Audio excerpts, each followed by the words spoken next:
अभी एक एक करके आगे आप जाएंगे तो आंकड़ों से मैं बताऊंगा। इंडस्ट्रियल रेट दिल्ली का औसतन 2020-21 के अंदर 13 रुपए पर यूनिट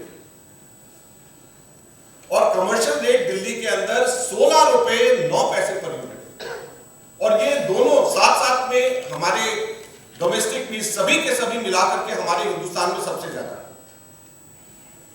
अब जो है नेबरिंग स्टेट, जो नजदीक के हमारे आसपास के स्टेट्स हैं, उसके साथ में हमको कंपेयर करना चाहिए कि वहां पर 2020-21 में इंडस्ट्रियल क्या रेट्स हैं और कमर्शियल जो ऑफिसेज और छोटे दुकान, इवन पंचर की दुकान, पान की दुकान को भी कमर्शियल रेट देना पड़ता है। उत्तराखंड के अंदर 6 रुपए 35 पैसे, पंजाब में 7 रुपए 2 पैसे, हरियाणा में 8 रुपए 14 पैसे, राजस्थान में 9 रुपए 72 पैसे और दिल्ली के अंदर 13 रुपए है इंडस्ट्रियल रेट। तो आप सोचिए, जब 13 रुपए यूनिट दिल्ली के अंदर इंडस्ट्रियल रेट है और उत्तराखंड जो यहां से मुश्किल से 200 किलोमीटर भी नहीं है, वहां 6 रुपए 35 पैसे हो गया है, तो दिल्ली में क्यों कोई व्यक्ति अपना कारखाना लगाएगा? सबके सब वहां पे जाएंगे।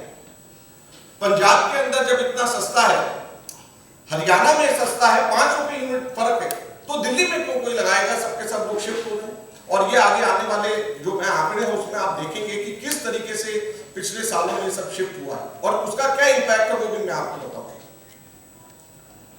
कमर्शियल रेट्स अगर हम कंपेयर करें, उत्तराखंड में 6 रुपए 56 पैसे, हरियाणा 7 रुपए 80 पैसे, पंजाब 8 रुपए 97 पैसे, राजस्थान 11 रुपए 5 पैसे और दिल्ली 16 रुपए 9 पैसे। उत्तराखंड में 1/3 दिल्ली से लगभग रेट है कमर्शियल। तो ऑफिसेस कोई यहाँ पर दिल्ली में सिर्फ वही खोलेगा जो कि अपना एड्रेस दिखाने के लिए, और सारे के सारे बैक ऑफिस ऑपरेशन सब के सब बाहर के स्टेट्स में करेंगे, तो दिल्ली के अंदर बेरोजगारी नहीं बढ़ेगी तो क्या होगा? तो केजरीवाल बिजली मॉडल ने दिल्ली के अंदर अनएम्प्लॉयमेंट और मास एक्सोडस इंडस्ट्रीज की दिल्ली के अंदर इसकी वजह से हुआ, जो आगे आने वाले स्लाइड्स में बताऊंगा। फरवरी 2014 से 2019 के बीच में 11 मेजर इंडस्ट्रीज को हमने करा, तो 2638 37% इंडस्ट्रीज पे ताला लग गया। पहले 2014 में हमारे समय में 7092 फैक्ट्रीज थी और जो घट करके 2019 में 4454 रह गई है। 2638 फैक्ट्रीज, जो 11 मेन हमारे कंपोनेंट्स हैं। और ये आप लोगों को अगर बुकलेट में इसकी डिटेल देखना चाहें तो इस बुकलेट के अंदर इसकी डिटेल पेज नंबर 3 पे है, जो मैन्युफैक्चरिंग सेक्टर किस रेट पे ग्रो कर रहा है केजरीवाल के सामने, और दिल्ली के अंदर किस रेट पे ग्रो किया और दिल्ली की नेबरिंग स्टेट्स में किस तरीके से ग्रो किया है। उत्तराखंड, हरियाणा, पंजाब और दिल्ली, ये 4 स्टेट्स का कंपैरिजन है और ये चौंकाने वाले फिगर्स। दिल्ली के अंदर कांग्रेस के काम होकर के 4.57 रह गया, लगभग 1/3 कम हो गया। प्राइवेटाइजेशन, जैसे मैंने कहा कि 2002 में जब किया, शीला दीक्षित जी की सरकार थी, खुशकिस्मती से मैं उनका पावर मिनिस्टर था और शीला जी के नेतृत्व में हमने प्राइवेटाइजेशन दिल्ली में किया। और प्राइवेटाइजेशन जब हम लोगों ने किया, उसके बाद में दिल्ली का पावर सेक्टर एक रोबस्ट पावर सेक्टर हम लोगों का बन गया। हमारे annual revenue private distribution companies की 30,000 करोड़ रुपया, 30,000 करोड़ रुपए ये सालाना इनकी रेवेन्यू है। हमारा बजट दिल्ली का सरकार का 70-75 हजार करोड़ है और 30,000 करोड़ रुपए अकेला अलग से ये प्राइवेट कंपनीज ये रेवेन्यू कमाती। इतना बड़ा सेक्टर, पावर सेक्टर दिल्ली के अंदर पूरे हिंदुस्तान में सबसे कम लोएस्ट थेफ्ट एपीएनसी लॉसेस दिल्ली के अंदर है इस वक्त पूरे हिंदुस्तान में। अभी मैं उसके आंकड़े दूंगा जो कि जब पावर प्राइवेटाइजेशन करी थी उसके, तो लोएस्ट थेफ्ट पावर की बिजली की दिल्ली में है और highest tariff, highest rate power का दिल्ली में। तो मुझे ये बताएं कि जब लोएस्ट थेफ्ट है तो हाईएस्ट टैरिफ कैसे हो सकता है, और उस चीज का पर परसेंटेज थेफ्ट का कितना उस पे रुपीस में आता है, वो भी मैं अभी आपको आगे आने वाले स्लाइड्स में बताऊंगा। मतलब theft and default losses, transmission and distribution को अब एटीएनसी लॉसेस कहते हैं। ये पेज नंबर 6 में फिगरी के रूप में दिया। अब जब वॉलंटरी सब्सिडी स्कीम जब निकाली गई तो 90% नहीं, सिर्फ 60% लोगों ने रजिस्टर किया, और उसके अंदर जितने भी लोगों को सब्सिडी मिलती होगी उन्होंने तो किया ही होगा, फालतू नहीं किया होगा। चलो, लेकिन हम मान लेते हैं कि 60% ने किया, तो वो 30% बाकी कहां चले गए? और क्यों ये लोग डीबीटी को अपोज कर रहे थे? क्यों नहीं? आरटीआई मैंने लगाया 2019 में, यहीं से मैंने प्रेस कॉन्फ्रेंस करी थी, इसी जगह से, और मैंने मांग करी थी कि इनको डीबीटी करके इनको दिया जाए और 500 यूनिट हो जाएंगे। नहीं माना। मैंने आरटीआई पे मांगता रह गया, मुझे हिसाब बताएं कि कितने कंज्यूमर्स को कहां मिलते हैं, अभी तक नहीं मिला। तो 30%, curious case of missing more than 30% subsidy accounts.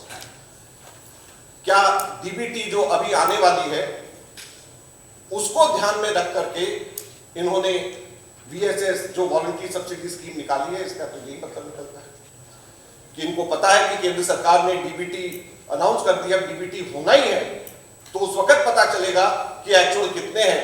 तो इसलिए इसको अभी वीएसएस कर दिया जाए ताकि ये कहा जा सके कि हमने तो स्कीम निकाली, और दिल्ली के अंदर 30% लोग बहुत ही कट्टर ईमानदार हैं जिन्होंने कहा कि हम 800 रुपया महीने का नहीं लेना चाहते।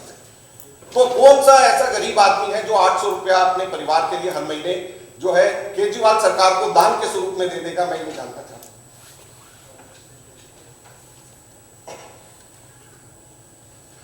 अब इतना बड़ा डिफरेंस इंडस्ट्री और कंज्यूमर और दूसरी कैटेगरी में आ गया है, और इतनी सब्सिडी डोमेस्टिक में दे रहे हैं, तो उसमें अनऑडिटेड और बगैर चेक करी प्राइवेट कंपनीज ने क्या करना शुरू कर दिया है?